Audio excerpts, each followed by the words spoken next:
adolescentes y jóvenes de la Unidad de Atención y Reparación para las Víctimas. Es candidato a magíster en estudios latinoamericanos también del IEP, ¿cierto? O de la Universidad Nacional. Y ha trabajado a nivel organizativo, investigativo y comunitario con niños, niñas y jóvenes en el tema de garantía de los derechos. Y hace parte del grupo asesor de la Dirección General de la Unidad para el tema de víctimas desde el enfoque diferencial de niñez y juventud. Jorge, muchas gracias por aceptar la invitación y pues aquí están los colegas y estudiantes del diplomado. Bueno, buenos días. Yo sé que hoy es un día un poco complicado para el tema de las clases. Yo también soy aficionado al fútbol y también voy a estar más tarde acompañando a la selección. Sin embargo, pues a mí me han invitado el día de hoy a esta charla que se iba a dar en horas de la tarde, pero dado ese suceso, pues lo vamos a hacer en este momento. Y vengo a hablarles sobre la reparación integral para niños, niñas, adolescentes y jóvenes. Ustedes sabrán que la ley de víctimas reconoce como sujetos de especial protección constitucional a niños, niñas y adolescentes, y en ese sentido pues genera un enfoque diferencial específicamente para esta población. Como más adelante les mencionaré, los niños, niñas y adolescentes son cerca del 40% de las víctimas reconocidas en el país. Con los jóvenes se acercan a la mitad de las víctimas del país. Entonces, por esto y por razones que ya explicaré, pues son sujetos que hay que tener muy en cuenta al momento de abordar la temática del posconflicto y la superación de la victimización y de los hechos y de los fundamentos que hacen que el conflicto armado se desarrolle en nuestro país. Para comenzar, quisiera, pues, basándome en jurisprudencia nacional e internacional, pues mencionar quiénes son los niños, niñas y adolescentes. Según la Convención de los Derechos del Niño, en su artículo 1, los niños, niñas y adolescentes son todo ser humano menor de 18 años. Pero también, según el Código de Infancia y Adolescencia de la Ley 1098 de 2006, se entiende por niño o niña las personas entre los 0 y 12 años y adolescentes entre los 12 y 18 años. Aquí hay que tener un punto en cuenta y es el de los signos vitales. No es lo mismo hablar sobre la primera infancia, la infancia y la adolescencia. Son momentos de la vida que son muy distintos y en ese sentido los rigores de la guerra y los hechos que la potencia pues, afectan de forma distinta a esa población, y asimismo las soluciones que le podemos dar a ese tipo de sujetos también tienen que tener en cuenta estos signos vitales. La primera infancia se entiende de los 0 a los 6 años, la infancia de los 6 a los 12 y la adolescencia de los 13 a los 17 años. Aquí en la etapa de la adolescencia hay un cruce con la juventud, porque según la ley estatutaria 1622 del 2013, que es la ley de jóvenes, los jóvenes se entienden desde los 14 hasta los 28 años. Entonces, digamos que por ciclo vital, en un momento de la adolescencia se cruza la adolescencia y la juventud. ¿Por qué debe haber un enfoque diferencial en infancia y adolescencia? Primero que todo, porque hay que reconocer que niños, niñas y adolescentes son sujetos de derechos. ¿Eso qué quiere decir? Que se debe reconocer estas personas como sujetos que pueden decidir, ¿sí? Pueden influir y tienen la capacidad para hacerlo. Se es sujeto de derechos en la medida en que usted como ciudadano le exige al Estado que le garantice los derechos básicos, ¿sí? Le garantice sus derechos, pero también en la medida en que los reivindica, ¿sí? ¿Esto qué quiere decir? Que no se sienta a esperar que el Estado cumpla su obligación, sino que también hace un agendamiento y un agenciamiento de sus derechos por medio de la organización social y por medio de otras situaciones, ¿sí? Entonces, exigirle al Estado que cumpla con sus derechos, utilizar los mecanismos institucionales y la forma, digamos, las herramientas formales, pero también se es sujeto de derechos en la medida en que usted reivindica y se organiza también por medio de la organización social para poder seguir garantizar ese tipo de necesidades, ¿sí? Entonces, ser sujeto de derechos requiere esas dos cosas. Y en esa medida, pues nosotros decimos que debe haber un enfoque diferencial porque niños, niñas y adolescentes son sujetos de derechos reconocidos legalmente, pero también son sujetos que en todos los espacios cotidianos deben y tienen que influir y tienen que tenerse en cuenta. Debe haber un enfoque diferencial también porque niños, niñas y adolescentes tienen formas de expresión diferentes a las de los adultos. Esto no quiere decir que no entiendan lo que está pasando, ¿sí? Que un niño, niña y adolescente tengan formas distintas de expresarse, tengan formas distintas de relacionarse, tengan formas distintas de entender la realidad, no quiere decir que por no ser las mismas que las de los adultos, estas no las entienden, ¿sí? De hecho, dentro de las dinámicas de la guerra y dentro de las dinámicas del conflicto armado, niños, niñas y adolescentes tienen la capacidad y el sentido común para reconocer qué es lo que está sucediendo, ¿sí? Ellos saben qué es lo que está ocurriendo, ellos saben qué es lo que los está vulnerando, pero también tienen, digamos, una influencia muy grande en que eso que ellos están entendiendo pueda ser transfigurado o reformulado por parte de los adultos, ¿sí? Entonces, ellos saben lo que está sucediendo, pero también hay un riesgo de que los adultos siempre viciemos la visión de los niños, niñas y adolescentes y la construcción de la realidad. Tercer punto, debe haber un enfoque diferencial en infancia y adolescencia porque ellos tienen la capacidad de contribuir en su desarrollo personal, el de su familia y el de su comunidad. La participación de niños, niñas y adolescentes dentro de la sociedad nos permitiría que estos sujetos puedan entrar a influir en todos los espacios de la sociedad, tanto en el desarrollo personal como en el de la familia como en el de la comunidad. Solo hay que generar ese mecanismo de respaldo, de escucha y también de tenerlos en cuenta.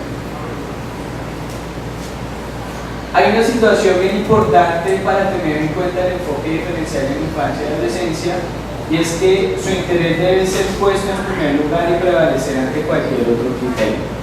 Estos son sujetos de especial protección constitucional, como les mencioné al comienzo, y por tanto, la garantía de sus derechos tiene que ponerse de forma prioritaria antes que los demás derechos de las demás personas, ¿sí?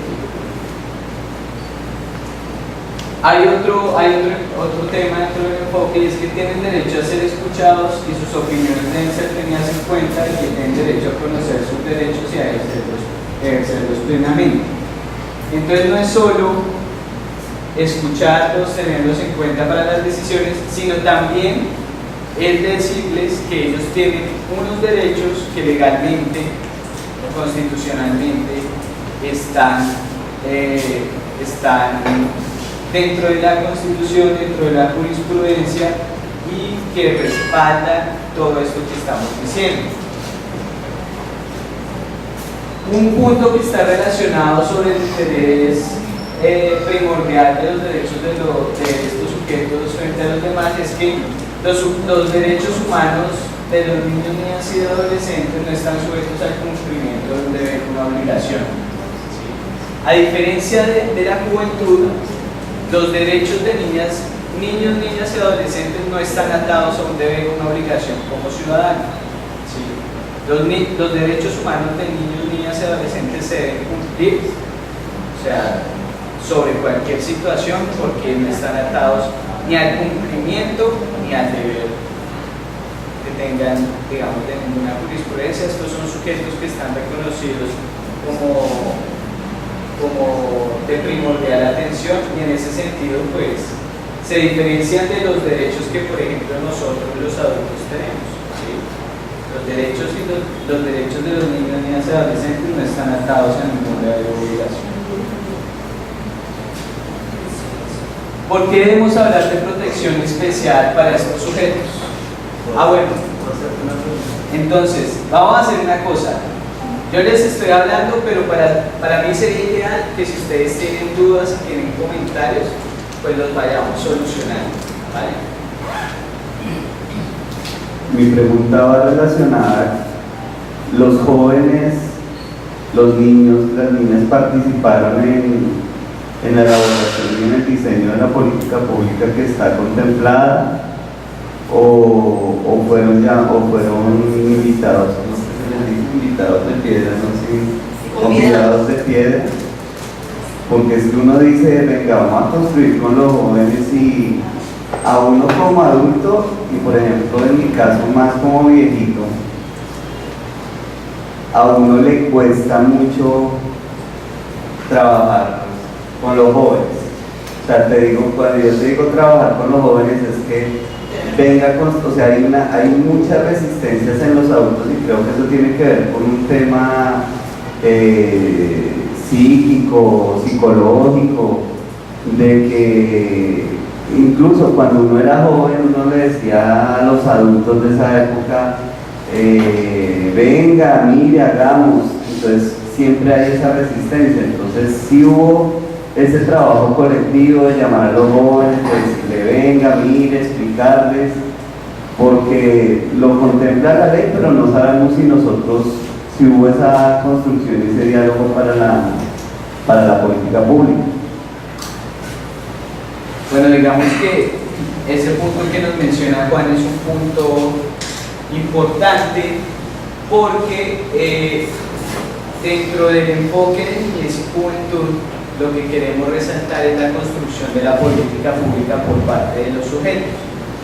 Sin embargo, pues hemos tenido y sabemos que el desarrollo y la construcción de leyes pues casi siempre son muy lejanos a la realidad de los sujetos, y la construyen personajes pues que tienen el conocimiento y tienen, digamos, dentro de la institucionalidad la autoridad para hacerlo, pero la construcción que los sujetos puedan dar casi nunca se tiene en cuenta, ¿sí? Y en el sentido de la participación y la planeación de la política pública, digamos, en el tema de víctimas, hasta ahora solo hay un protocolo, hay una resolución que da pie para que adultos y jóvenes puedan influir en la construcción de la misma reparación integral, pero los adultos no más, ¿sí? Cuando hablamos de los jóvenes, que son desde los 18 hasta los 28 adultos, no se tiene a los jóvenes, como les decía anteriormente, de los 17 a los 14, solo a los adultos. Y ese protocolo, esa resolución se concreta en lo que se denominan mesas de participación de víctimas. Esas mesas de participación de víctimas funcionan a nivel nacional, departamental y municipal, ¿sí? Y esa mesa de participación de víctimas tiene, está facultada para formular y construir la política pública y la reparación integral relacionada con víctimas. Sin embargo, la participación de niños, niñas y adolescentes, digamos, garantizada por alguna resolución o un protocolo, todavía no existe.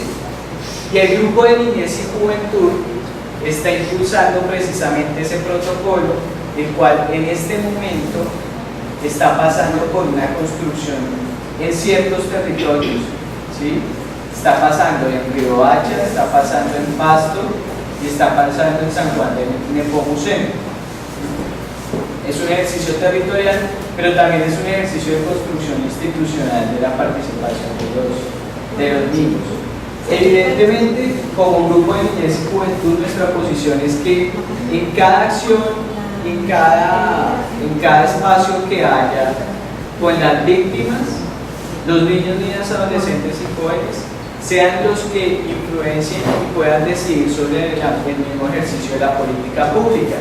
Pero llevar esto a la práctica es supremamente complicado, yo diría que no por los sujetos, no por los niños, las niñas, los adolescentes y los jóvenes, sino porque dentro de la institucionalidad hay una cantidad de barreras y una cantidad de formas que no dejan que estos sujetos puedan desarrollar este tipo de cosas, ¿sí? Digamos que de alguna manera la misionalidad de nosotros como enfoque diferencial, como grupo de niñez y juventud, y que ojalá como que ustedes tienen el acceso a este tipo de espacios académicos y los que hagan parte de instituciones, bueno, públicas o privadas, y los que también hagan parte de la sociedad civil, o sea, todos acá, generemos esos espacios y esas dinámicas de participación dentro de las acciones que se vayan dando. Entonces, es una cuestión que siempre está en construcción porque siempre es una cuestión bien, o sea, es una cuestión bien problemática, ¿sí? Básicamente por, digamos, las coerciones o las barreras que genera la misma institucionalidad para que la sociedad misma sea partícipe de la construcción de la política pública. Eso es algo que siempre ha pasado y eso es algo que en este punto nosotros queremos encontrar también aliados territoriales para que se pueda dinamizar. Entonces, seguimos acá. ¿Por qué protección especial? Porque además de encontrarse en desarrollo, en crecimiento y formación, dependen de acuerdo a su ciclo vital, como lo mirábamos antes, primera infancia, infancia y adolescencia, en una mayor o menor medida de los adultos para su amparo y cuidado y para el ejercicio de algunos de sus derechos. Hay una situación y es que, claro, hay que reconocer que estos sujetos son sujetos de derechos, pero también hay que tener otra cuestión muy clara y es que estos sujetos de todas maneras se encuentran al amparo y a la protección de los adultos, ¿sí? Entonces nosotros como adultos no solo tenemos la responsabilidad de reconocerlos a ellos como sujetos de derechos, sino que tenemos la responsabilidad de cuidarlos, de protegerlos y de garantizarles su participación y su decisión en los espacios en los cuales concluyamos con ellos. ¿Por qué protección especial? Porque la etapa de la niñez y la adolescencia se pretende lograr el mayor grado de desarrollo armónico e integral. Adicionalmente hay una necesidad de mayor protección por cuanto históricamente existe una percepción de la niñez que los coloca en una situación de vulnerabilidad como grupo poblacional. Es decir, nosotros hemos tenido este debate que les voy a comentar a continuación en la unidad porque hay quienes fundamentan que la existencia del enfoque diferencial se debe a la multiculturalidad, ¿sí? Entonces, que se debe reconocer las diferencias y que se debe reconocer que hay sujetos que tienen y que deben ser reparados de forma diferenciada. Nosotros decimos, sí, claro, o sea, la diferencia de uno a otro pues debe generar en la política pública unas soluciones de forma diferenciada, pero estos sujetos entran dentro del enfoque diferencial no solo porque sean dentro de ellos diversos, o sea, que los que tienen condiciones de discapacidad, los adultos mayores, los que hacen parte de comunidades étnicas, ¿sí? Los niños por su ciclo vital o por su edad. Ese tipo de diferencias hay que tenerlas en cuenta, pero básicamente estos sujetos hacen parte del enfoque diferencial porque en la realidad, es decir, por las dinámicas de la guerra, estos son los sujetos que más vulnerados están, ¿sí?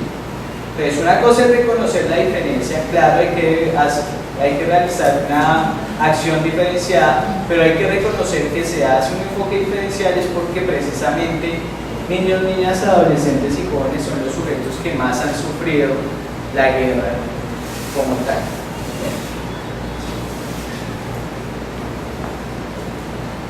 Hay un marco jurídico de protección especial para los derechos de la infancia y la adolescencia. Voy a comenzar por el marco jurídico internacional. Durante varios años hemos ido ganando, ¿sí? Hemos ido ganando jurídicamente en la apertura de espacios normativos para la garantía de los derechos de los niños, niñas y adolescentes. Y esto se evidencia en lo siguiente. En el año 89 surge la Convención de los Derechos de los Niños y las Niñas, que ofrece una base jurídica más amplia para la protección de los derechos de estos. Pero luego, internacionalmente, surge en el 2000 el protocolo facultativo de la Convención sobre los Derechos del Niño relativo a la participación de niños en los conflictos armados. Entonces, no es solo la garantía de los derechos en términos generales, sino también la garantía de los derechos de los niños en términos del desarrollo de conflictos armados y de la tierra.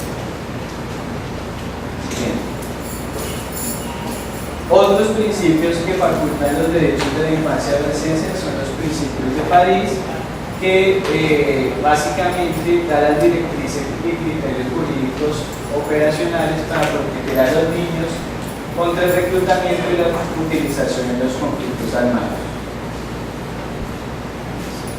Hay principios rectores de los desplazamientos internos, estos salen en el año 98, que genera garantías en cuanto a educación gratuita y obligatoria a nivel primario, y donde la educación respeta la identidad cultural, el idioma y la religión.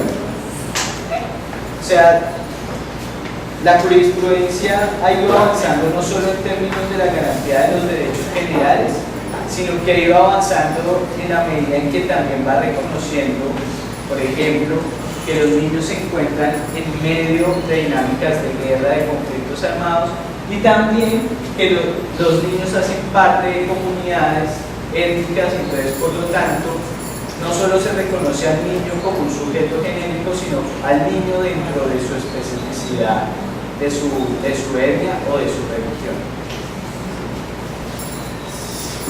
También existe el protocolo de San Salvador, relacionado también con el tema de la educación gratuita.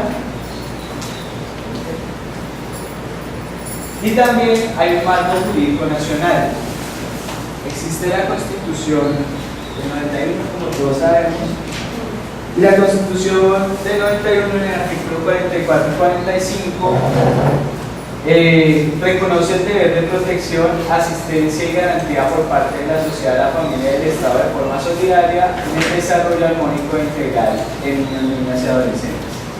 Estos artículos, y teniendo en cuenta digamos, esto que les acabo de mencionar, es importante porque el deber de la garantía y la protección de niños, niñas y adolescentes no solo es una obligación que tiene el Estado, es una obligación que también es compartida socialmente. Y en ese deber, la familia y la sociedad como tal tienen su responsabilidad, ¿sí?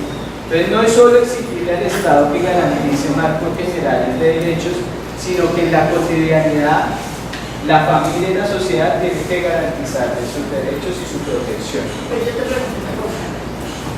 Toda esa normatividad, toda esa normatividad que está establecida para la protección de los menores, ¿cierto? ¿En qué se traduce en la práctica?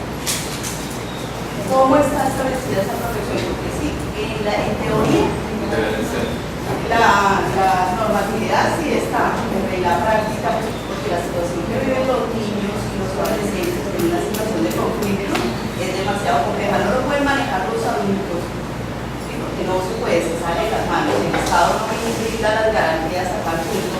Imagínate los niños y adolescentes. ¿Cómo está relacionado todo eso en la práctica para que se evite que los niños participen en el conflicto? Porque es que no es que participen, es que los obligan. Claro.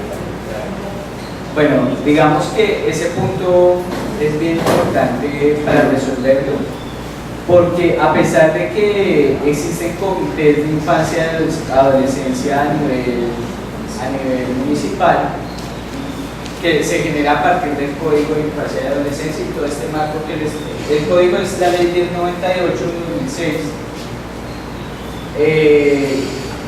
Surgen estos comités,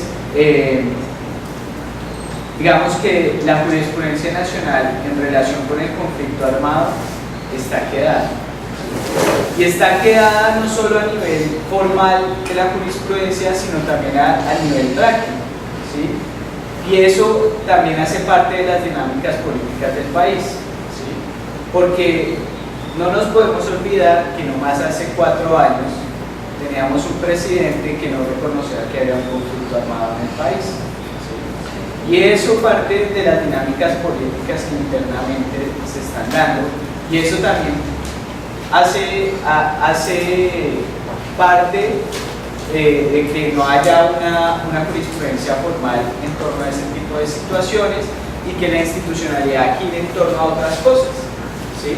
Por ejemplo, al asistencialismo, ¿cierto? A otro tipo de dinámicas que no precisamente se relacionan con la garantía de los derechos. Después de todo esto, la Corte saca un auto, ¿sí? Es el 251 de 2008, en el cual se definen los parámetros generales que deben seguir las instituciones del Estado para efectos de ejecutar un programa diferencial de atención para niños, niñas y adolescentes que se encuentran en condición de desplazamiento. Ahí se va mirando la situación, ¿sí? Hasta el 2008, eso es hace muy poco, 5 años, y el desarrollo que pueda darse práctico de lo formal es aún mucho más lento, ¿sí? ¿Sí? Porque como les dije anteriormente, digamos que gracias a la pregunta de Juan, la construcción de la política pública para hacerla desde los sujetos de derechos tiene muchas barreras. Entonces no es solo, digamos, que no salga el marco normativo, sino que en la realidad las instituciones no generan los espacios para que eso se dinamice. Pero hasta 2008 empieza a ver esto. ¿Sí? A mí me parece que legislación hay, autos de la Corte existe, jurisprudencia de la Corte existe, pero el tema va más allá y el tema es difícil controlarlo a través de las leyes, porque la realidad no dice otra cosa. Empecemos por la seguridad.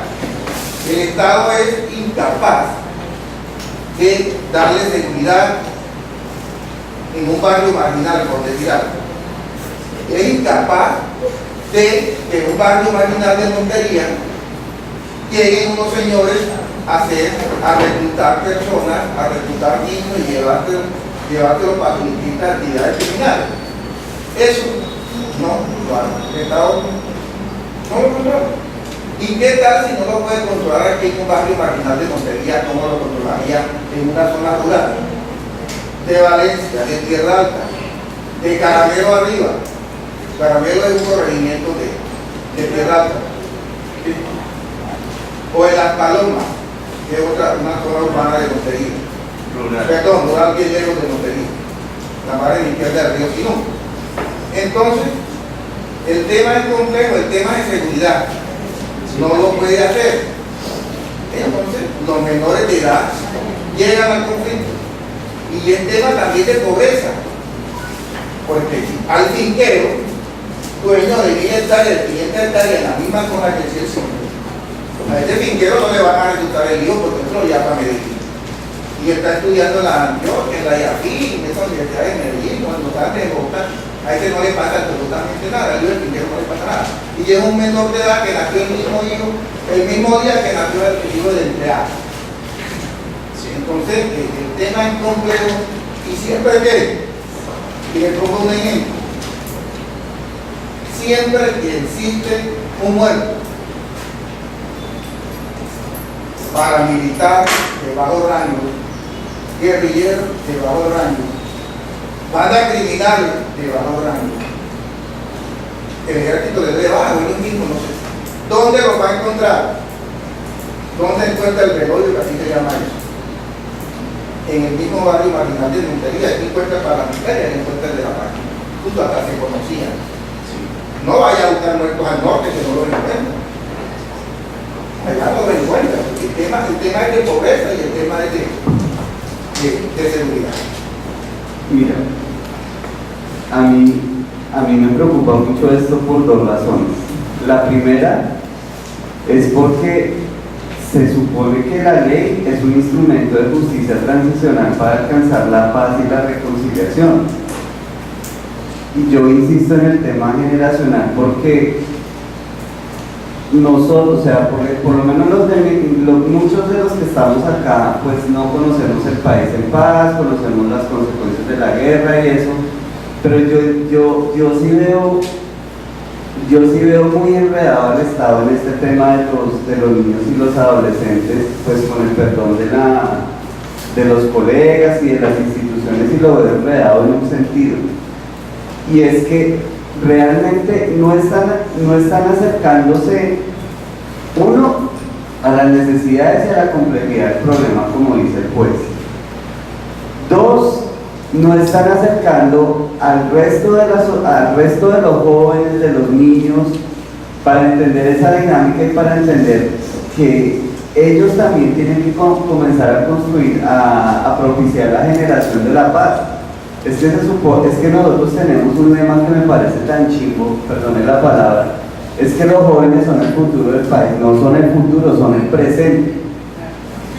Entonces nosotros lo que estamos creando es con este tema con esta improvisación, porque yo aquí, miren, qué pena, vuelvo y insisto, yo veo mucha improvisación de parte de la institucionalidad, porque el juez lo dice, hay normatividad suficiente, el ICBF tiene una cantidad de instrumentos, y aquí están, creo que mis colegas Eliana y está por aquí Dina, tienen una cantidad de instrumentos, de protocolos, o sea, todo está listo, pero yo siento que el Estado no se ha acercado mucho a qué es ser un joven, qué es ser un niño hoy en día, a nivel rural. O sea, los jóvenes a nivel rural más no sienten esperanzas en su territorio, y yo como adulto veo todo el potencial a nivel rural, a nivel socioeconómico, porque es que a ellos hay que generarles ingresos para que tengan la barriga llena, el corazón contento, para acercar la tecnología. Y entonces veo que la institucionalidad como que están formulando una política de jóvenes, y resulta que más de la mitad de las víctimas del conflicto son niños, jóvenes, niñas y jóvenes. Entonces, yo no sé si el programa, ¿cómo es que se llama? Programa presidencial para jóvenes, Colombia Joven. Yo no sé si Colombia Joven también se está como pensando eso un poquito, o sea, veo con mucha preocupación, además porque yo fui docente de jóvenes, y uno sí es el papá y uno sí entiende esas dinámicas. Entonces dice, aquí en las zonas de guerra, o los mismos jóvenes que han sido víctimas que están en la ciudad, ¿será que sí están metidos en la cabeza de que con esto podemos alcanzar la paz? O sea, eso es muy preocupante realmente, y yo sí recomendaría mucho que pensar que, ya que el grupo está como en una dinámica de recibir conceptos, sugerencias, miráramos mucho más al sentir del joven, y el sentir del joven víctima, y el sentir del joven que está con la víctima, que no es víctima, pero que con ese hay que dialogar y también mostrarle que la víctima tiene eso que ustedes están presentando acá. Profesor, un minuto, vea. Ahora es que no fuera el tema, pero de pronto puede tener una discriminación a los jóvenes y que viene del mismo Estado. Recordemos los falsos positivos. Yo me pregunto, ¿será que esos señores se atrevían a ir a un barrio de trato 6 a recolectar jóvenes que estaban haciendo esto? No, porque el día siguiente le caía todo el peso de la justicia a ellos, porque esos hijos eran de personas que tenían cargo en el o que tienen cargo en el Estado, y para eso le pongo un ejemplo. Aquí hubo un homicidio de un joven Matamala, algo así. Mateo Matamala. Sí. Y lo sé porque lo vi. Yo trabajaba allí en la 27 con cuarta, allá en el juzgado, enfrente a Dios Montes. Ahí están ahora los juzgados administrativos y el tribunal administrativo. Trajeron de Bogotá como 300 o 500 policías. Ellos tuvieron 6 meses comiendo buscando a esos malos. Y en la Universidad de Córdoba habían homicidios, tiene homicidios y no está pasando nada. Entonces, retomando el tema de los falsos positivos, ¿dónde iban ellos? ¿Dónde incriminaban en jóvenes pobres, lo que estábamos hablando? De barrios marginales. A Coacha fueron a un parque donde jugaban fútbol, qué sé yo, y se los llevaron. ¿Y qué pasó? Bueno, todo el mundo conoce la historia, pero el génesis de la cuestión se lo llevaron era porque esas personas malas pensaban y pensaban bien, mal pero bien, en el sentido de que a esos jóvenes nadie los iba a reclamar porque eran hijos de nadie. ¿Por qué? Porque eran pobres. Entonces, una discriminación a través de la pobreza. ¿Y qué pasó? Que todos los mataron. Entonces, yo pregunto, ¿sería capaz de ir a un Pacho del Norte? No, no se atreve, porque el día siguiente a esos malos están recogidos y están presos. Para que también lo tengan en cuenta ya los estudios de juventud. Yo los voy a escuchar y ya.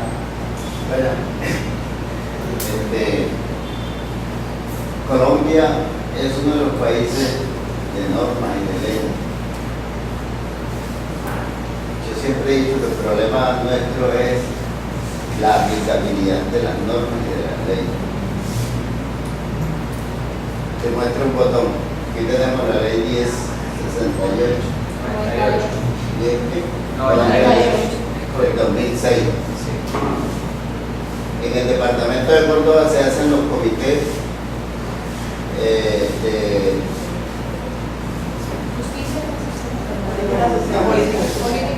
de política social.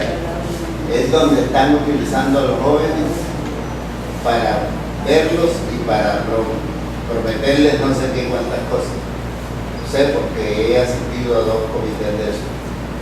¿Por qué no aplican la ley como en el marco que la ley está diciendo y separan lo uno de lo otro? 1, 2, lo que dice aquí el juez es verídico. Aquí los que llamamos de la lumbre somos los pobres y llamamos de la lumbre de todas formas, no solamente por los falsos positivos, por lo que las circunstancias en que se vive en cada uno de los barrios subnormales que tiene el departamento y tiene aquí Montería, sino porque el reclutamiento también se da y se está dando, en la actualidad se está dando, pero como sucede en los barrios pobres, eso no se ha armado la de San Cristín. En consecuencia, a nosotros, y hemos defendido y lo hemos dicho desde Bogotá, hombre,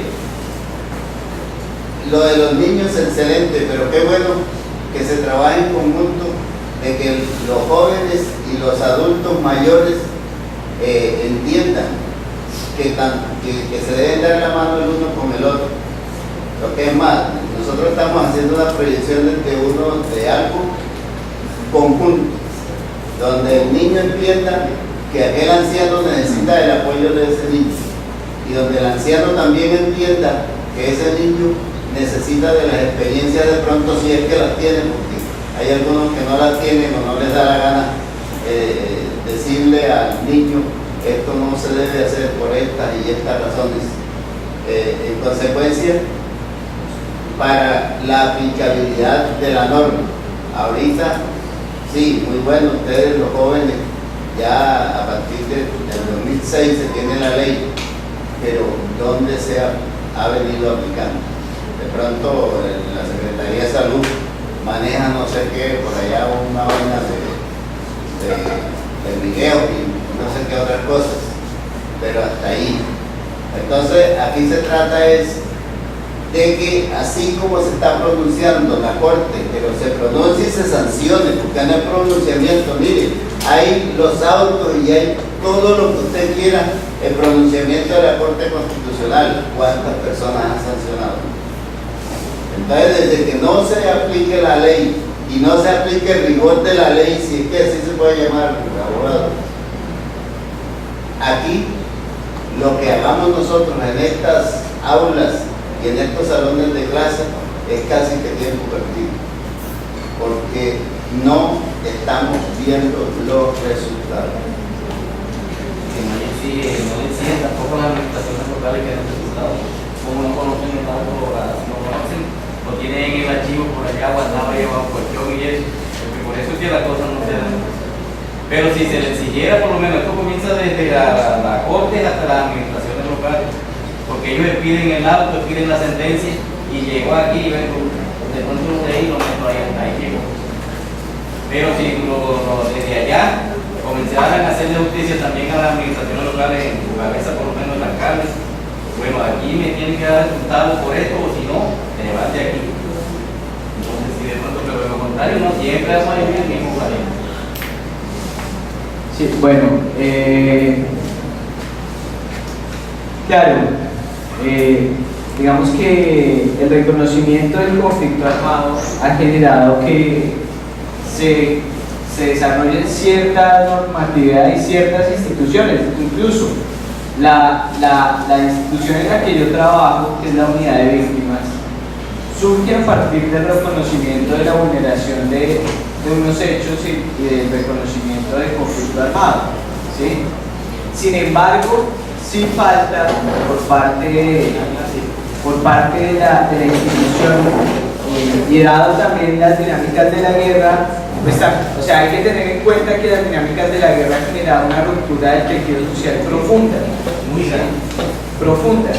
Y en ese sentido, la reivindicación y la potenciación de los sujetos como sujetos de derechos, pues es bien complicada, porque vivimos en una sociedad en la cual el vecino puede verse como un sospechoso, ¿sí? Por ejemplo, en Bogotá lo vivimos cotidianamente. Por eso es que en la celebración de las victorias de Colombia han habido 8 y 9 muertos por partido, ¿sí? En Bogotá, sí, en Bogotá, porque y es la capital y se supone que es un poco más organizada. No, lo que pasa es que la ruptura del tejido social y las dinámicas de la guerra han generado eso, ¿sí? Entonces, cuando salgo a celebrar con el otro, me acuerdo que el otro fue el que me puso la música duro que día, o el otro fue el que casi me manda el carro, o el otro, sí, o sea, son cosas, o el otro es el que le está cayendo a mi esposa o a mi novia, o sea, y entonces se genera esa reproducción de la situación, ¿sí? Pero porque el tejido social está completamente roto. Y en ese sentido, pues las dinámicas de la guerra han hecho y han influenciado no solo en la sociedad, sino también en la institucionalidad, porque ha generado que el distanciamiento entre la institución y la sociedad cada vez sea más grande. Y en ese sentido, las necesidades y las necesidades y las soluciones a esas necesidades que la sociedad tiene clara, ¿sí? Porque este sí es un conflicto que está fundamentado en la inequidad, ¿sí? Este es un conflicto que se potencia y se regenera cada vez más por las diferencias de clase, ¿sí? Las personas que más vulneradas se encuentran dentro del conflicto armado, evidentemente, son las personas más pobres, ¿sí? Y así seguirá siendo hasta que la institución y hasta que la sociedad no genere las dinámicas y la organización contundente para darle respuesta a eso. La unidad de víctimas ha venido avanzando en el sentido de generar las condiciones, o por lo menos empezar a generar el debate, ¿sí? Y el encuentro de personas que evidentemente quieren y creen profundamente en la superación del conflicto armado, ¿sí? La unidad de víctimas es una institución que tiene un carácter profundamente humanista, ¿sí? Pero que como institución estatal pues también tiene los vejámenes del Estado y de la burocracia, ¿sí? Eso no se puede negar, ¿sí? Porque es una institución estatal, pero sí genera el encuentro y sí genera el reconocimiento y pretende generar la reparación integral de las personas desde una perspectiva, claro, o sea, que es la perspectiva, es una perspectiva, digamos, limitada, ¿sí? Es una perspectiva que a veces ve la reparación integral de una forma que puede llegar a no ser integral, pero que por lo menos sí genera que se hable sobre la reparación integral y sí genera que se empiecen a reconocer ciertos duelos. En cuanto a digamos, lo que mencionan de la normatividad y la existencia de normas, sí, claro, esto es un país de leyes que ha venido reconociendo y ha venido generando normas al respecto para el actual institucional, ¿sí?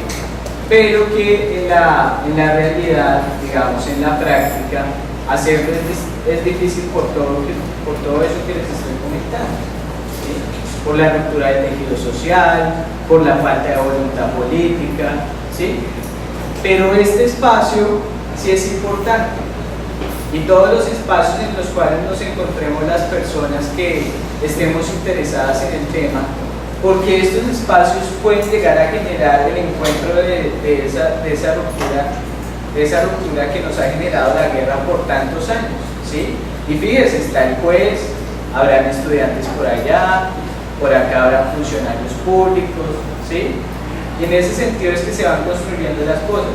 Y yo personalmente me encuentro, o sea, la asistencia mía a este lugar pues es bastante agradable, porque siento que me encuentro en un lugar en donde la guerra ha sido muy fuerte y donde las condiciones y las situaciones generadas por el paramilitarismo han sido las más degradantes que han podido generarse, ¿sí? Los grandes enemigos de la construcción de otra sociedad y de la construcción de la paz pueden encontrarse en este mismo lugar, ¿sí? Y en ese sentido, pues para mí es muy constructivo que nos encontremos acá y podamos hablar sobre este tipo de cosas, ¿vale? Hechos victimizantes que afectan a niños, niñas y adolescentes. Siguiente. Hay unos hechos victimizantes. Esto está por enero de 2014. Siguiente. Esta gráfica es importante porque refleja lo que les estaba comentando. Niños, niñas y adolescentes son el 31% de las víctimas, que junto con los jóvenes hacen parte del 47% de las víctimas del país, o sea, casi la mitad de las víctimas del país son niños, niñas y adolescentes.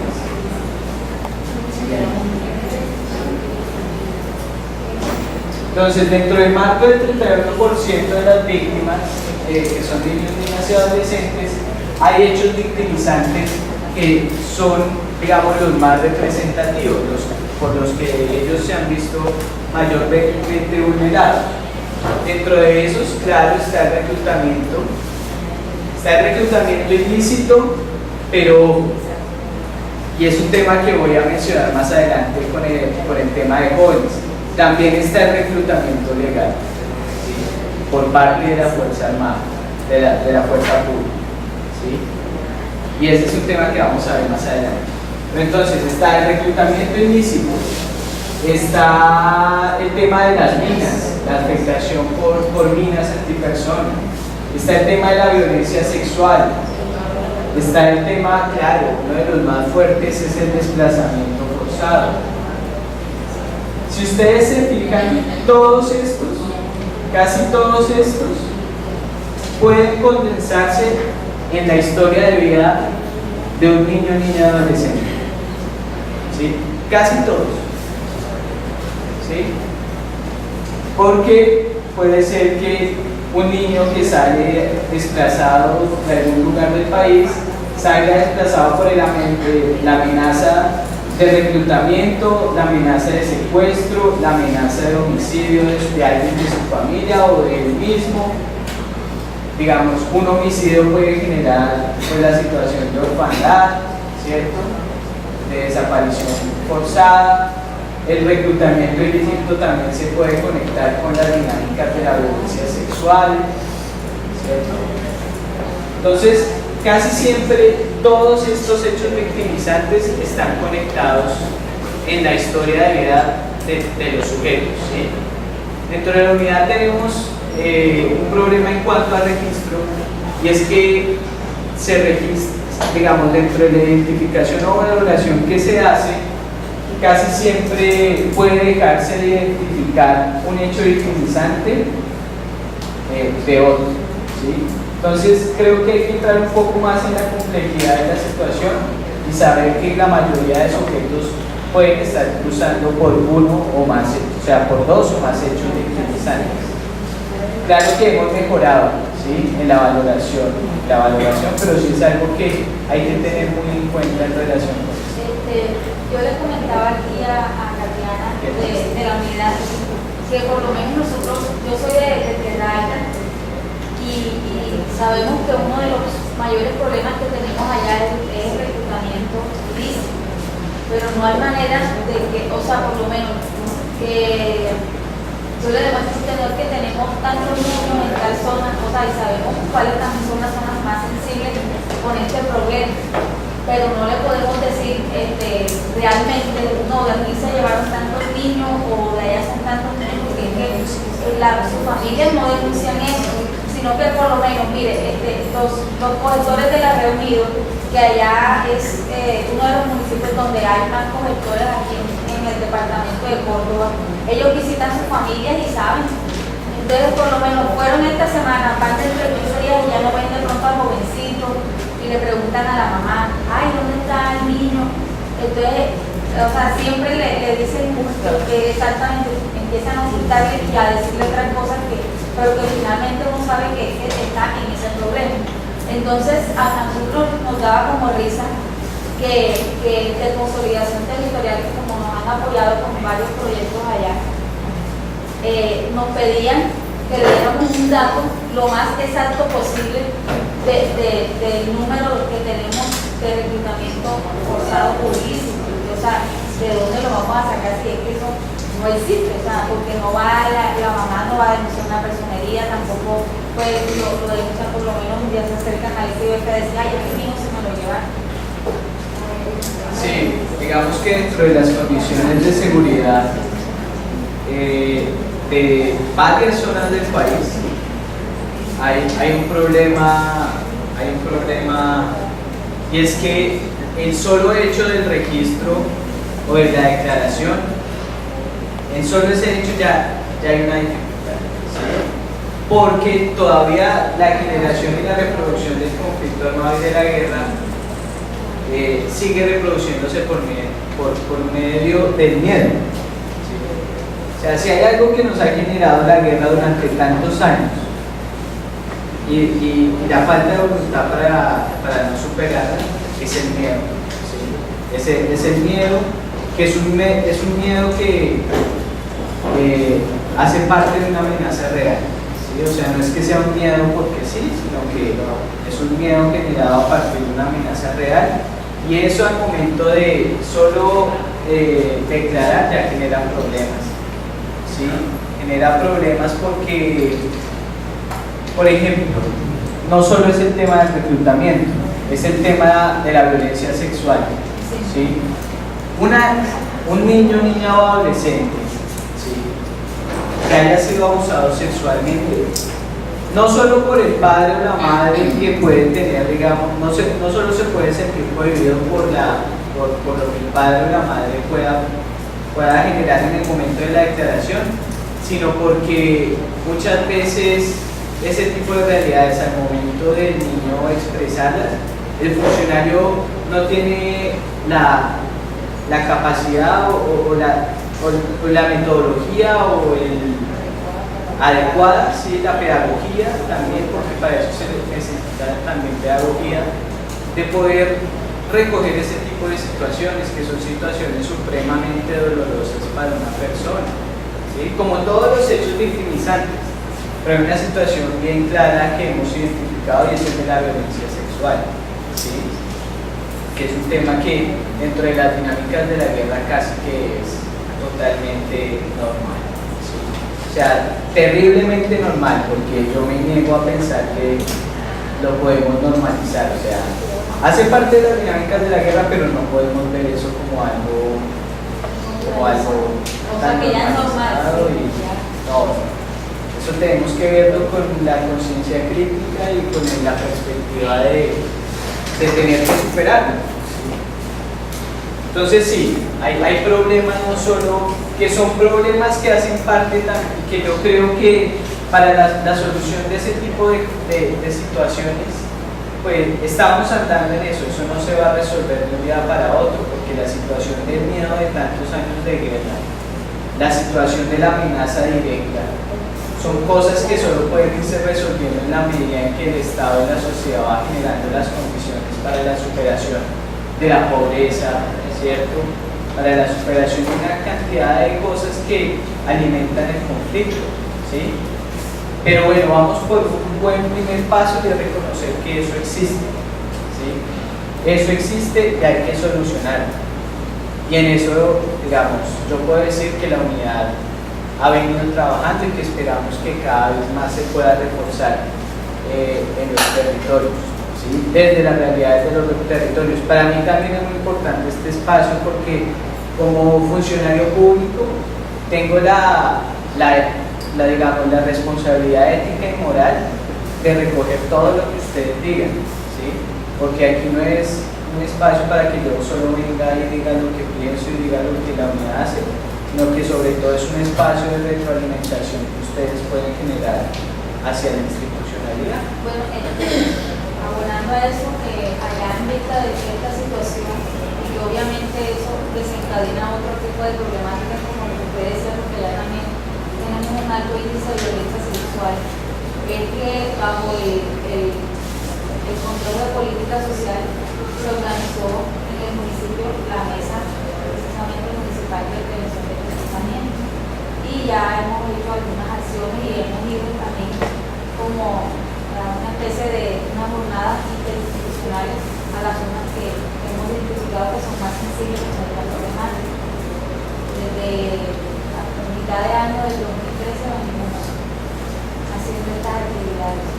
Claro, digamos, mencionarle a las demás personas que la identificación de este tipo de situaciones ya se está dando, o sea, es algo real que ya estamos haciendo y que en esa medida vamos a empezar a generar acciones focalizadas también. Lo que uno ve, si ustedes se ponen a hacer un recuento breve y resumido de la guerra potencializa lo más perverso del ser humano. En ese momento, el tipo que está en conflicto, la persona que está en guerra, y aquí era una guerra que, digamos que no era una guerra de armados contra personas armadas. Aquí se dio de gente armada contra personas civiles que no tenían armas, que es lo peor que puede existir. Porque si usted va a ver otras guerras, hay un grupo armado aquí y otro grupo armado acá. Acá fue una serie de personas que tenían armas, que llegaron a mandar de ellos en ciertas zonas del país y que gobernaban de ellos y le torcían la voluntad a las personas que estaban desarmadas y para colmo de males cometían homicidios sobre ellos. Entonces, simplemente para acotar eso, en la guerra el ser humano potencializa lo más perverso que tiene.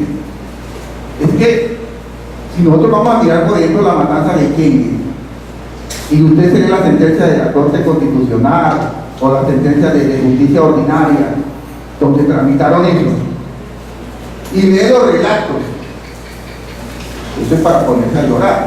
Entonces uno pregunta, ¿un ser humano es capaz de hacer eso contra otro ser humano que no le ha hecho absolutamente nada? Y uno piensa eso y dice, no, eso es demasiado. Se degradó el ser humano hasta lo máximo. Entonces, por eso es que esta guerra trae estas situaciones anómalas, traen esta serie de situaciones. Esta serie de delitos que ustedes están comentando aquí, que sinceramente es el reflejo perverso de la mentalidad humana.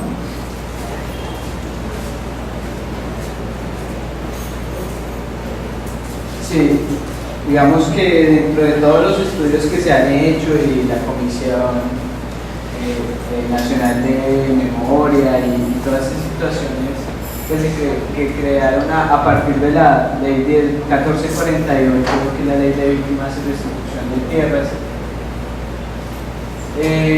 hemos identificado un montón de situaciones como lo mencionaba la compañera, que hacen parte de toda esa perversidad, ¿sí? Y que es necesario difundir y es necesario que como sociedad afrontemos y miremos de forma directa, pero también con la autoridad y con la voluntad de querer superar ese tipo de situaciones. Y yo sé que el país en este momento se encuentra, digamos, balanceado hacia la superación de eso y pues en ese sentido la unidad seguirá trabajando. Volviendo al tema que va unido a todo lo que estamos hablando, entonces ahora vamos a hablar sobre la reparación integral a niños, niñas y adolescentes según la ley 1448. La ley 1448 en el título séptimo menciona que hay una protección integral a niños, niñas, adolescentes y víctimas. En el artículo 182 habla sobre la reparación integral, hablando sobre la reparación integral, menciona que niños, niñas y adolescentes tienen derecho, víctimas, claro, tienen derecho a la reparación integral. Este derecho incluye las medidas de indemnización, rehabilitación, satisfacción, restitución y garantías de no repetición. Esto último que acabo de leer son las maneras como se ha identificado que la reparación integral puede desarrollarse. Sin embargo, en el tema de niños, niñas y adolescentes tenemos un aliado incondicional que es el ICBF, y nosotros entendemos que para que haya un ejercicio de reparación integral debe complementarse eso con el restablecimiento de derechos. Nosotros no sacamos nada generando dinámicas de reparación integral si por el lado del restablecimiento de derechos aún no se ha desarrollado nada. Entonces, la ligación, digamos, entre unidad de víctimas e ICBF es una conexión que hemos también hemos venido trabajando y que ha ido teniendo buenos frutos, ¿sí? Digamos, a nivel central. Esperamos que esos frutos empiecen a darse a nivel regional, además, porque pensarse en esta situación de nivel central y nivel regional es muy complicado. Bueno, dentro de las medidas de asistencia y atención tenemos que debe haber una prioridad de niños en la entrega de la atención humanitaria. También que niños víctimas de minas antipersonas y de violencia sexual deben ser atendidos de manera inmediata por las entidades prestadoras de salud. También la ley genera que niños víctimas de desplazamiento pueden acceder a atención humanitaria de emergencia y transición a través de su hogar y de manera prioritaria. Es decir, en términos de asistencia y atención para temas de salud, para temas de atención humanitaria, los niños tienen por ley esa prioridad, ¿sí? Esa prioridad, y que se debe, digamos, desarrollar de forma diferenciada según también la situación de cada niño y adolescente. En términos de reparación integral, nosotros hemos denominado que hay una reparación individual y hay una reparación colectiva. En términos de reparación individual, se especifica que hay una reparación para niños, niñas y adolescentes en articulación con el ICBF. Esto vuelve a mencionar lo que les acaba de decir, que digamos en términos de reparación individual, la unidad tiene y ha venido avanzando en términos de la articulación con el ICBF, porque es la entidad que en este caso es el que puede llegar a ser el gran aliado. Se han generado encargos fiduciarios por medio del programa de acompañamiento, digamos, para medidas de indemnización, ¿sí? Y en términos de reparación colectiva hemos venido avanzando en la visibilización de las afectaciones de impacto diferenciado para niños, niñas y adolescentes dentro de lo que denominamos sujetos colectivos. Dentro de los sujetos colectivos son comunidades étnicas, pero también sujetos que por el daño que ha desarrollado, por el hecho que ha desarrollado la dinámica de algún hecho que haya sido desarrollado en el marco de la guerra y que haya afectado a un colectivo, por ejemplo, sindicalistas, periodistas, ¿cierto? Aquí tenemos un caso de sujeto colectivo que es el de la Universidad de Córdoba. Me gustaría que Ana me apoyara ahí comentando un poquito, o sea, que este sujeto colectivo como para la contextualización de todos acá, pues qué es o qué ha pasado, algo así muy breve. Breve, es un corazón, Bueno, la universidad desde 1900, podría decirse que en 1985-1990 fue tomada, digamos, como lo dice textualmente el paramilitar Salvatore Mancuso a sangre y fuego. Se tomaron la universidad y eso causó unos daños en la legitimidad y en la autonomía universitaria. Entonces se afectaron varios derechos colectivos a todos los estamentos universitarios, entendido por estos estudiantes, egresados, sindicatos de trabajadores y profesores, y se cometieron muchos abusos que no eran, digamos, en el marco de lo que se conoce como una autonomía de la universidad, sino por órdenes directas del actor paramilitar. Uno de los daños más graves y que de pronto corresponde a lo que nos toca el día de hoy es que se hizo un fuerte deterioro del movimiento estudiantil y de la organización estudiantiles en la universidad, a tal punto que hoy no hay liderazgo, no hay movimiento estudiantil fuerte, con capacidad fuerte de hacer por las vías normales un reclamo de derechos. La universidad fue un piloto de la Comisión Nacional de Reparación, en donde se hizo una exhaustiva investigación sobre todos los hechos y daños ocurridos en el marco de la acción paramilitar en la universidad, y con ellos, en el marco ya de la ley 1448, se nombró o se declaró como un sujeto colectivo de reparación.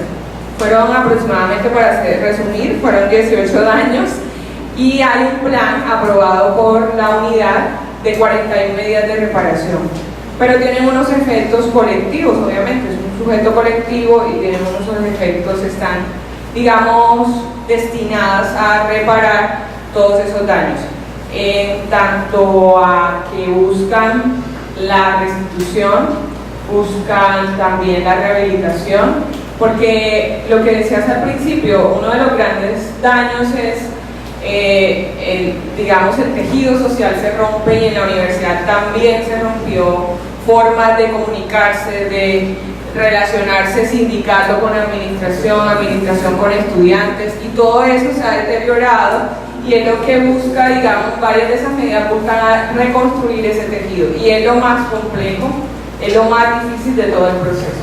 Las medidas también van a ya dije restituir, rehabilitar, también medidas de satisfacción, y medidas de satisfacción, una que ya está ejecutada, que ustedes ya muchos conocen, es que se instaló la Cátedra de Derechos Humanos en la universidad, que finalizó hace poco.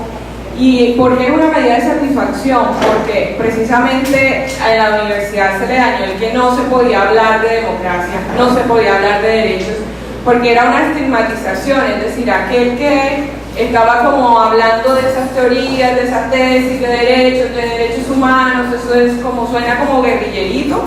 Entonces era una estigmatización que se tenía, se dejó de hablar del tema, y lo que buscan, digamos, en el marco de estas 41 medidas que hacen parte de ese plan de reparación es, digamos, reparar eso que está ahí. Entonces, medidas de satisfacción, rehabilitación, todas las tenemos, excepto la indemnización, porque la indemnización para los sujetos de reparación colectiva no étnicos no opera en el marco de la ley.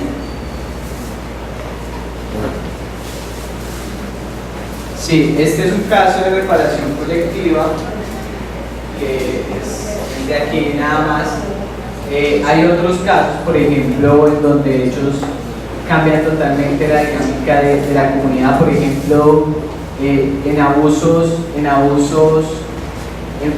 sexual a las mujeres, en comunidades en donde las mujeres son consideradas y tienen un rol específico, en donde la intromisión de este tipo de dinámicas cambia totalmente la relación social que tienen como comunidad, y esta afectación pues genera, sí, a las mujeres, pero genera todo un cambio dentro de la comunidad como tal. Entonces son daños que no solo afectan a una persona como tal, sino que son daños que afectan colectivamente. Y en ese sentido hemos pensado el tema de la reparación colectiva.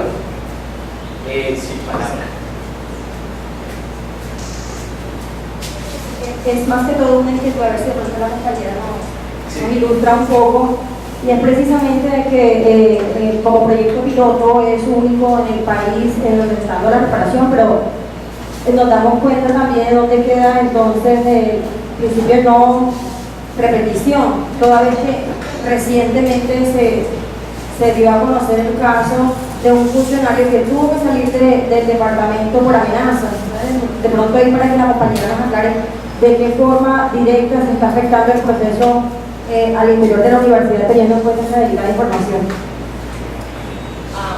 Bueno, no sé sí, bueno, sin salirnos de pronto del tema, pero sí es bien importante entender que la ley de víctimas se está dando en un contexto todavía de conflicto y no tanto de posconflicto.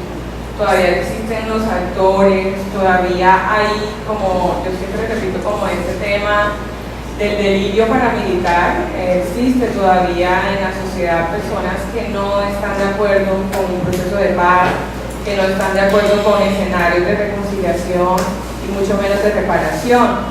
Entonces, una de las medidas de reparación es garantizar la no repetición, y eso tiene que hacerse con un trabajo en donde en el marco del proceso de la Universidad de Córdoba aparece la depuración de la institucionalidad, y lo tienen que hacer las autoridades primero, la Fiscalía General con las investigaciones y las autoridades competentes en ese sentido. Para nosotros es lamentable las múltiples amenazas que han tenido los estudiantes, la estigmatización a los estudiantes que siguen haciéndose a través de los medios de comunicación, como que salen unos muchachos a tirar piedra porque les aumentaron el almuerzo en una cafetería, lo cual significa para ellos que no pueden pagarlo, y es su manera pues de manifestarse. Digamos que no estamos justificando esa manera de justificarse, pero eso no quiere decir que haya guerrilla. Entonces, que los muchachos son guerrilleros. Entonces esa fue una de las cosas que sirvió para que el paramilitarismo justificara su actuación, porque había que eliminar a la guerrilla también en la universidad.